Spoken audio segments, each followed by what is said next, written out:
Jeremiah Wheeler is with DRN and our lead sponsor for the Auto FinCon, and he's enlisted the help of a great panel to get things started for us as we make the transition into the early afternoon. If you would, please join me in welcoming Jeremiah Wheeler and DRN and his team to the stage this afternoon. Jeremiah?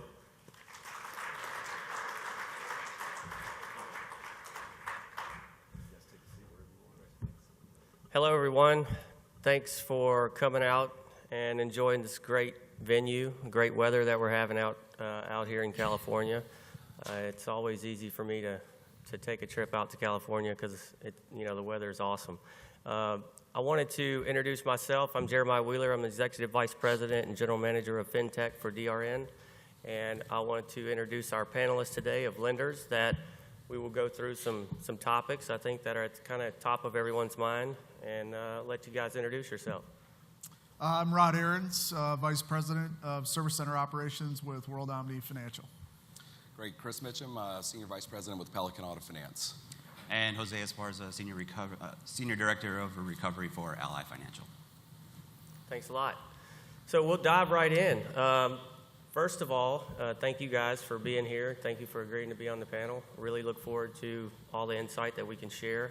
Look forward also to some questions from the audience when we get towards the end of wrapping up. So we'll start with Rod. We'll start with you. Question is, how has data affected the way that you make decisions in your organization regarding collections so far this year?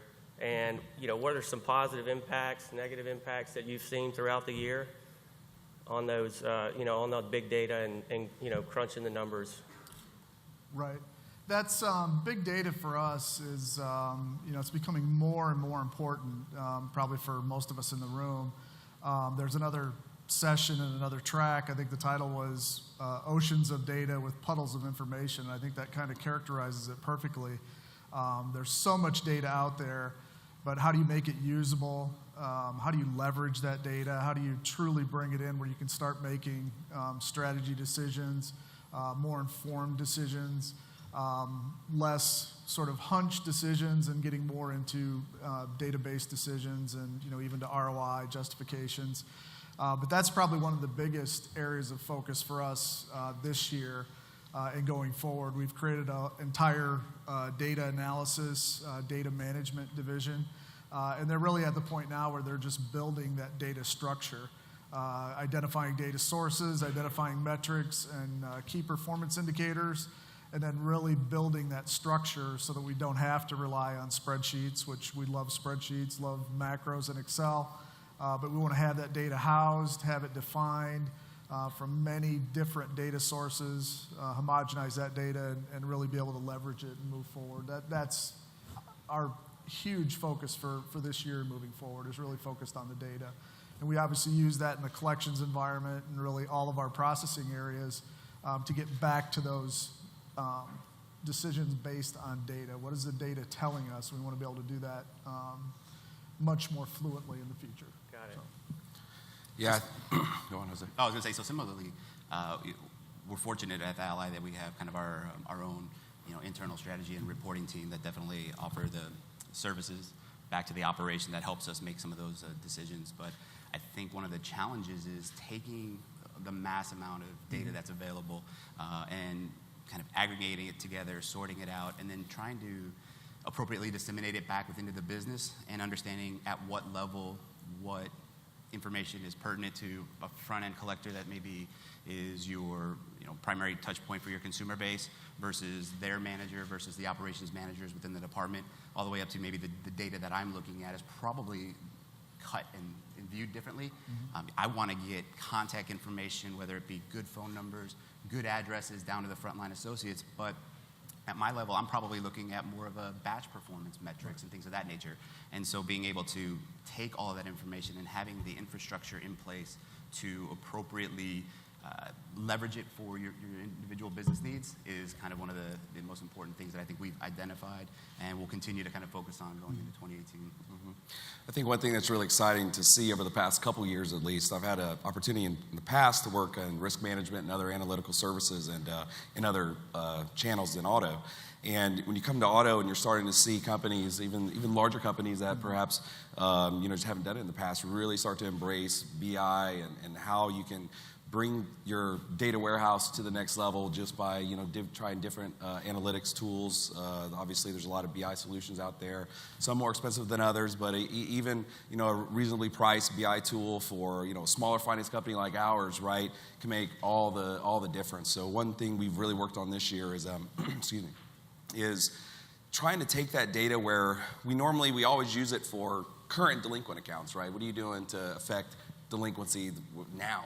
But what we've focused on this year is how can we take that data and really start focusing on leading indicators of delinquency, right? How can we get in front of what's happening and understand our roll rates and cure rates at a different level, right? So really trying to find like cohorts of customers and even by what type of vehicles they have or when were they originated or geography. So that's really what we focused on this year, is trying to dissect that further to say maybe our collection practices are different, how we use our dialer. Obviously, as a smaller finance company than you two guys, it's we don't have a statistician on staff, right? So when we kind of get together and put our heads together and say, okay, what's our dialer strategy going to be, right? And we really try to do our best to get inside that data as best as possible. And with software going, it is where it's at, and dialer solutions, you really have a lot more power at your hands, even as a smaller company, to start making better informed decisions on your collection practices and how you use it. Got it. So I want to turn the heat up on that same question a little bit, because I think, the end of the question was, what positive impacts have you guys seen? I want you to tell some of your secrets. That's the point. That's why we're all here. So we'll start with you, Jose. Yeah, so tell us kind of what all the things that you guys have done and doing, and how you crunch your data, and how you kind of want your data delivered from your teams. And I know your strategy teams are different, obviously, and how they crunch it. But what positive impacts have you seen from some of those changes that you guys have made over the years? So there's a multitude of different kind of benefits that I think you can at least highlight from an Ally perspective, but picking up on a few is actually leveraging some data and information that we maybe otherwise haven't used from a recovery perspective. There's some vendor partners out there that we've entered relationships with that are helping us identify maybe gaps within our recovery efforts, either through being more efficient with our account placements out at vendors that are specialized in doing or have really good success at one type of loss comparatively to another, as well as vendors on the other side that are helping us have a little bit more transparency in the actual collateral that we have, and helping us making sure that it was priced appropriately at the time of originations, and if not, working with our sales and originations team to kind of offset that from what we funded it at comparatively to maybe what we ended up taking a loss on an account should it have gotten that way. With all of which have helped us not only grow our recoveries, which is ultimately, I think, one of the things that we try to strive to do, but additionally improving the OpEx associated with pursuit of that recovery effort, because the ability to have the technology solutions through all the various vendor partners' data allows us to take a step back and look at the entire servicing platform within Ally and saying, okay, where can we gain efficiencies? And we've been able to do that within 2017, and I think we're really excited about where we're going within 2018. Thanks. All right, so we've really had a lot of quantitative savings this year based on the focus I was mentioning, especially on the recovery side. Getting into that data, utilizing your vendors too more. We have all these vendors we use, and we reach out and we talk, but we focus this year to say, what are the best practices of people who use DRN, right? Who use a texting or an insurance tracking, and so to partner with those vendors and take the information back. We've had significant savings in our recovery efforts this year. Materially have changed, for instance, days out to repo by leveraging our GPS vendors where available more and utilizing the full suite of their tools, right? I mean, there's so many things you can do with these tools, and you might have a staff kind of working, DRN data or GPS or insurance or whatever, and they kind of get to the day-to-day, but I think it's incumbent on us a little bit to pressure them to fully utilize every single tool. And when we put that pressure on the staff, we saw amazing changes in our days out to repo, which ultimately helped severity on that, which, as I'm sure everyone's experience, is a little bit high this year.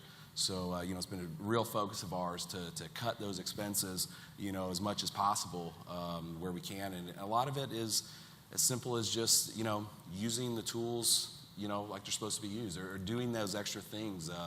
DRN, for instance, has got a great tool that alerts you for, if the car's in impound or has been stolen or whatever.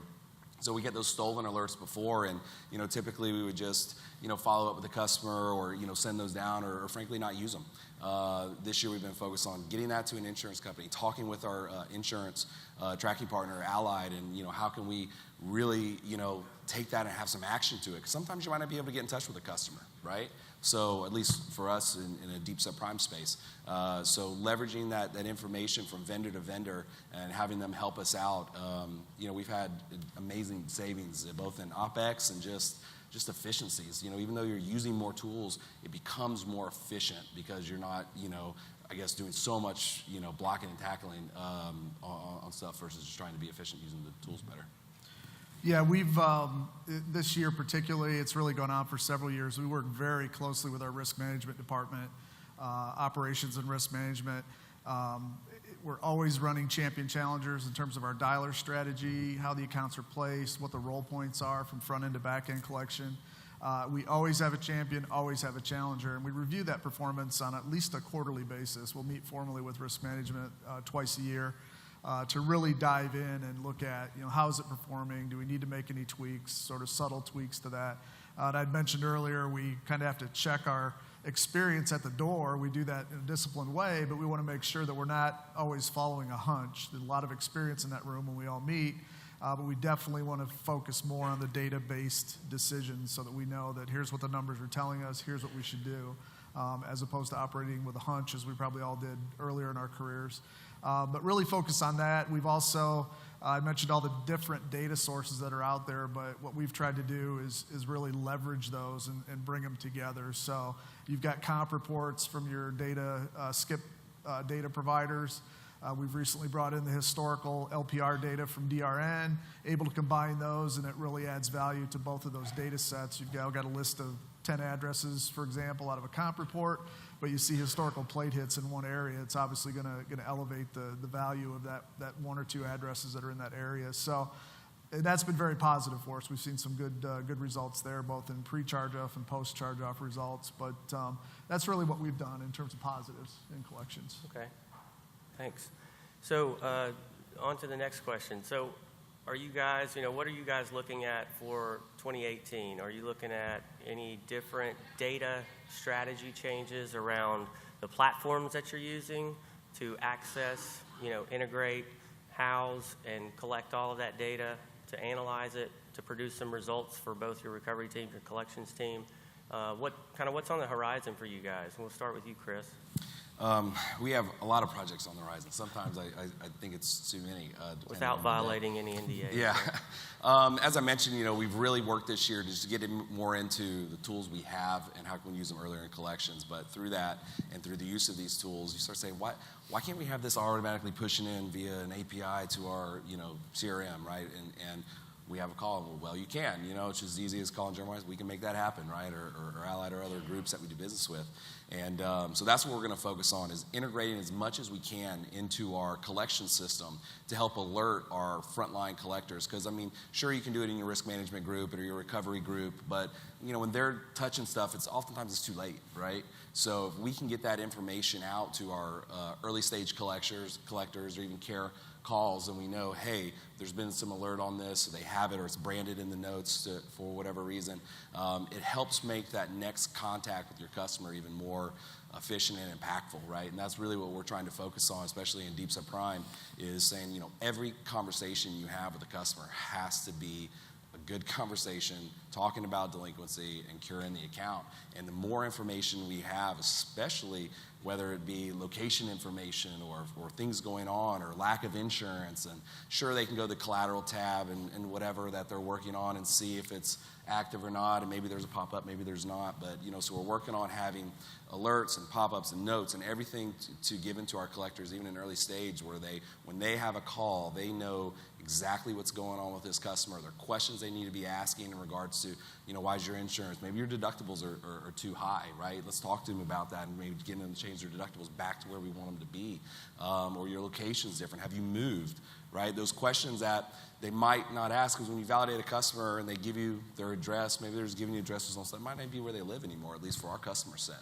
So for us, having that data available just by, again, integration in, so we're integrating DRN, our recovery platform we use. We're a Cars iBeam customer, and they do great for us, and they're helping us pull information in, information from our forwarders, Ally from our insurance tracking perspective, all those our texting companies. So all of those people we're talking to currently to have integrated in, to our front-end CRM, including our mobile app, which we launched this year, which has been an incredible success. So we got a lot on the plate.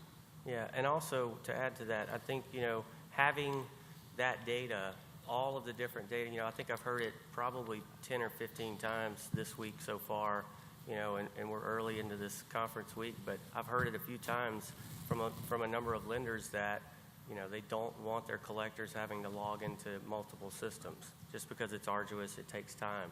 So having all of that data in one platform like a master queue that pops it right in front of you and says, hey, this is where you need to go, this is what you need to do. Don't look through, in my case, 42 pages of a comp report and try to find where I've gone if I hit, a life situation. It's right there for you. And so, Rod, what are you guys doing in 2018?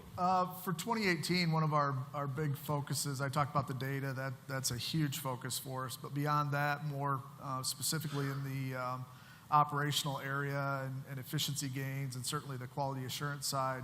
We've just installed speech analytics, and I know we're probably a little bit behind the curve on that perspective, but we're bringing it in a very disciplined fashion. Any of you who are considering it, one of the first things you have to do is make your staff comfortable with it. We've found that out. They view it kind of as Big Brother coming in. They're going to record every call. They can do analysis, et cetera. So I think we're beyond that in our change management approach. But through 2018, we're really going to leverage that information to get back to, are there keywords or key phrases that get us a higher promise percentage, and even down to the promise kept percentage, to really focus on those aspects and really leverage that data against another data source. But we can tie that speech analytics data, what's detected there, if we can tie that directly to the account performance, we feel that will make it that much more powerful and really work well for us. So that's going to be a huge focus for us in 2018. Yeah, that should work really well. Jose? Yeah, so two immediately come to mind, and one is we're having conversations with DRN in regards to leveraging the information in a manner with which we previously haven't done from an Ally perspective. So we use your historical data for skip tracing, and we use your live for obviously LPR pickup, but I think that there's potential some tangible value there in understanding where our collateral is when we're evaluating, making that decision on whether we want to pursue repossession as a means of trying to resolve the account to avoid the loss, or do we want to go the repossession route. And if we have tangible information where we feel comfortable that we have an idea of maybe where the collateral is or where the consumer is located, maybe we look at allowing the customer a little bit more time associated with trying to find a way to resolve the delinquency, so that it's mutually beneficial. They get to stay in their car versus the alternative, which is the repossession. From that standpoint, it works out well from the consumer base as well as from our side. We get to obviously benefit from an active loan, but we don't incur undue costs associated with trying to mitigate that loss or preventing it from happening. So I think that's something that we're going to continue to at least have discussions on going into 2018. And then you hit on one of the other ones, which is we've recently entered into a partnership with MasterQ as well, because one of the concerns with which I think we've all kind of touched on a little bit is the amount of data that's available from a plethora of different sources can be overwhelming for people to kind of aggregate together. And so finding a way to take that information and systemically sorting through it and picking out what you think is going to add the value comparatively to another, and not burning through cash trying to purchase data that either one you don't use or it's redundant and things of that nature, and then finding a way to push that forward potentially if we can prove out the concept, if it's something that ultimately works for Ally, that will, the collectors can start leveraging, again, all deemed to trying to find ways to work with our customer base to see if they are wanting and willing and able to stay in the vehicle to avoid the ultimate loss, which would be a charge-off. We're master queue users as well, and another feature that brings to the table, your disparate data sources, it will actually score the effectiveness of those data sources within the tool, so you can see within master queue, this particular data source gets to be more recovery than this one, and you can alter your approach accordingly or sort of prioritize the data sources that way. Yeah, and we're starting on the back end, obviously, where some of the accounts where the prior methods of servicing haven't necessarily worked, and we think, okay, this is a good area, kind of a playground, if you will, to test the data and the platform itself, and then if we can prove out the concept, hopefully be able to push that forward. Right, absolutely. Yeah, Rod, you took the words right out of my mouth. That was what Jose was talking about, kind of made me think of. It's really important for us, obviously with lenders having limited resources available to build new things, especially on the collections and recovery side of the house, because obviously we want to originate more loans, and that's kind of the focus of every lender out there.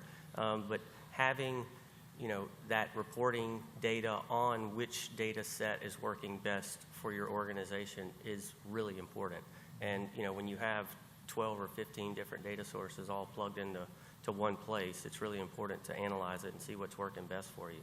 For sure, we're getting ready to go to master queue, and for all those reasons that you guys talk about, but for us too, it's just efficiencies. Because the staff I have, obviously working that as a size of lender we are is not huge, but I'm in deep subprime, so I have a lot of need to skip and to do some of those things. So we're really looking forward to hopefully efficiencies we'll see just from the consolidation of that. We did our bill analysis of all our skip tools, and you go through and you look at how much of this stuff is redundant, being done by this stage of collection. Now it's over here, now it's in skip, and I've run this one report now 3 times within X days. I'm like, why am I doing this?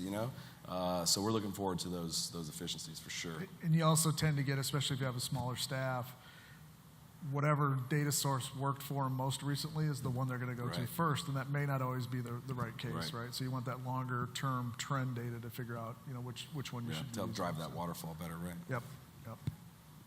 Well, we're getting close to the end of our session, so I actually had one more question, but I think I'm going to save that and go to the audience. If we have any questions at all in the audience, please, raise your hand, and Bill will get you the microphone so that everyone can hear your question, and we'll try to answer them within our time. If not, if there are no questions, then I'll ask my final question. So regarding your agent network, it's always a talk in the industry of strategy with data analytics and then recovery efforts. And, so in 2018, the rest of the year, this year and 2018, what do you guys see changing? Are there any changes coming to how you manage your recovery network, whether it's forwarding, direct, a mixture of both? How are you using data and analytics to kind of form the best sauce, if you will? I'll go ahead and start. We're really, I guess, a hybrid. We do both primarily direct assignment on our new assignments. Then when we roll over to the LPR side, we want to get it out into that network. That's really more of a forwarding model, so it is sort of a hybrid. But we certainly look at our repo agent performance, track that very closely. Have a whole set of metrics that we use there to make sure that we're getting the right performance. We're tracking days to recover. All those metrics that you want to make sure that your agents are out there using. And that's really where we use the data is, we try to leverage it as best we can to drive that true performance. There'll be some performance share as well, market share based on performance. But with our footprint, we're in the 5 Southeast states, we have a direct network that doesn't have a lot of overlap, but in those areas that it does, we'll certainly look at the performance data. So. Yeah, we're direct, and we use forwarders, and it kind of depends on what type of repossession it is and when. But so we'll mix that up. But for us, lately, certainly looking at the data and having those conversations with our forwarding groups, particularly, is really important because we are a smaller player in some markets, and having real quantitative data when you call a forwarder or even an agent, but certainly the forwarders, and saying, hey, look, I'm having this type of success here. We also use you. We want to, have similar success with you, and being able to really call that out and have it in front of you helps us as a smaller lender position ourselves better, right? Because you can call and have a good conversation with the forwarder and say, look, I only know I'm sending you X volume, but I'm only sending that X volume to this other guy, and this is where I'm performing. So, you know, for us, that's been really important, and a focus of ours this year is doing that. We're probably not going to change too much going into 18. I think we made a lot of progress in that in 17, and there's great partners here. I mean, we do business with all of them out here, I think, this week. So we're excited to see all those folks here and talk with them a little bit further. And they're doing a great job, and they're you know, staying in front of compliance, which is important, doing all the things that they need to do. So, you know, I've been pretty impressed with our forwarding network this year and what they've done, and even things they've done throughout this year to, you know, make their business better. So it's been a good year. So likewise, Ally uses a direct as well as a forwarding model, and we had some reorganizational changes within our structure. So I know the Ally leadership is going to, just like tends to happen, we'll reevaluate and we'll look at what we think is working, maybe what we don't think is working as well as we'd like, and potentially make decisions off of that. But one of the things, as it relates, excuse me, to data, is one of the things that I found that has worked really well is the transparency. Once you establish what your KPIs are for your line of business, and whether that's you know, a direct model or a forwarding model, I think it's applicable across both of them, is we set the standard of what we expect with our service provider, and then we don't mask necessarily how the other vendors are performing in that marketplace, because I'm trying to drive the behaviors that I want, which is obviously higher recoveries, shorter turn times, and what have you. And we find that they all tend to be a little competitive out there, right? And they want to know necessarily what they can do to garner more business from an Ally perspective. And you hit on the market share, right? So once you incorporate the other key attributes like compliance and things of that nature, but you take those performance metrics and you show them if the path associated with, if they take A, B, C, and D steps, this is what you can do to potentially garner additional volume within Ally's portfolio, whether it be nationally if they're a forwarder, or within a specific market, from that perspective. So I think that's some of the things that have necessarily really kind of worked from an Ally perspective. And as we kind of evaluate everything, and like I said, the Ally leadership looks at our model, I got to imagine it's going to be something that they'll continue to do. Absolutely. Well, thanks, guys. I know, to your point there, I think competitive landscape is really important. It drives, to some degree, efficiencies, perfection, better results. Competition's good. So you guys using multiple LPR companies to do your business, using multiple forwarders as well as direct agents. We all know that investment strategy 101 is not, don't put all your eggs in one basket. So you got to figure out what works best and what, which performers, work best in which markets, because I think that's really, really important. But thanks a lot for being on the panel. Thanks everyone for joining us, and I'll turn it back over to Bill. Thank you.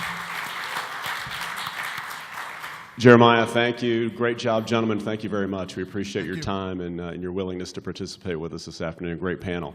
Once again, Jeremiah Wheelers with DRN. DRN is one of our lead sponsors for the Auto FinCon this week during Used Car Week.